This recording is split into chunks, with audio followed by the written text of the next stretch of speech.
நான் அடித்து சொல்கிறேன், ரிலீஜியன் ஒன்று கிடையவே கிடையாது. இது எல்லாமே மக்கள் அவங்களே போட்டுக்கிட்ட ஒரு சேஃப்டி பேரியர் தான். ரிலீஜியனை பற்றின ஒரு புரிதல் நமக்கு வேணும்னா அதுக்கு முதல்ல ரிலீஜியன் எங்கேருந்து தோன்றுச்சுன்னு நம்ம தெரிஞ்சுக்கணும். இதில் ஒரு முக்கியமான விஷயம் என்னென்னு பார்த்தோம்னா, ரிலீஜியன் ஆயிரக்கணக்கான பேர் ஒரே இடத்துல கூடி ஒரே நாளில் முடிவு செய்யப்பட்ட ஒரு விஷயமே கிடையாது. இது பல வருடங்களாக மக்கள் இயற்கை மேலே வச்சுருந்த புரிதல்னால உருவான ஒன்று தான் இந்த ரிலீஜியன்.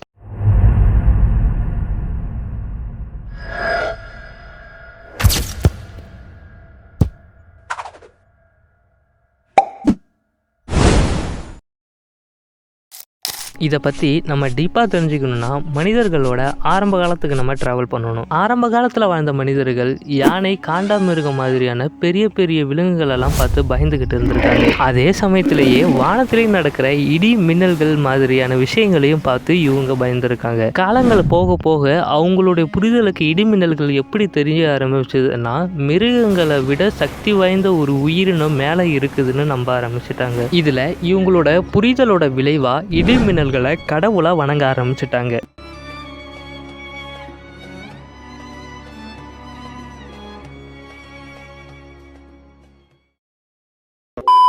நாட்கள் செல்ல செல்ல இவங்களோட சந்தேகங்கள் இன்னும் வளர ஆரம்பிச்சது. அது எதை பற்றின சந்தேகங்கள்னு பார்த்தோன்னா, மரங்கள், ஆறுகள் இந்த மாதிரியான விஷயங்கள்லாம் எப்படி உருவாயிருக்குங்கிறது.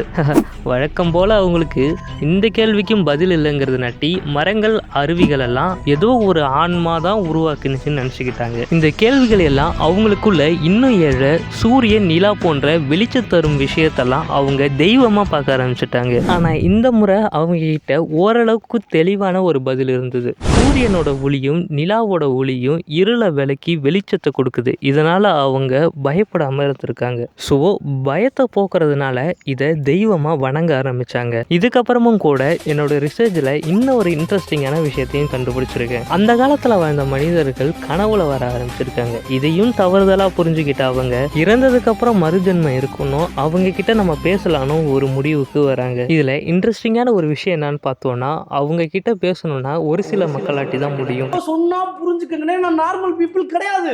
அப்புறம் நான் ஏலியன் நீயே.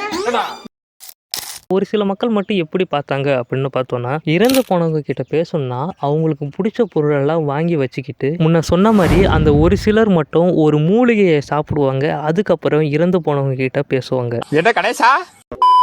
இதுலேயே அவங்க தவறாக புரிஞ்சுக்கிட்டது என்னன்னா, இறந்து போனவரை தொடர்பு கொள்ளும் முயற்சியில் இருக்க அந்த நபர் போதைகள் தரும்படியான சில விஷயங்களை உணவாக உண்டிருக்கிறார். ஸோ அவர் சாப்பிட்டது போதை பொருளுங்கிறது கூட தெரியாம அவர் விர்ச்சுவல் வேர்ல்டுக்குள்ள போயிட்டு ஆன்மா கிட்ட இமேஜினேஷன்லேயே பேசிக்கிட்டு இருந்திருக்காரு.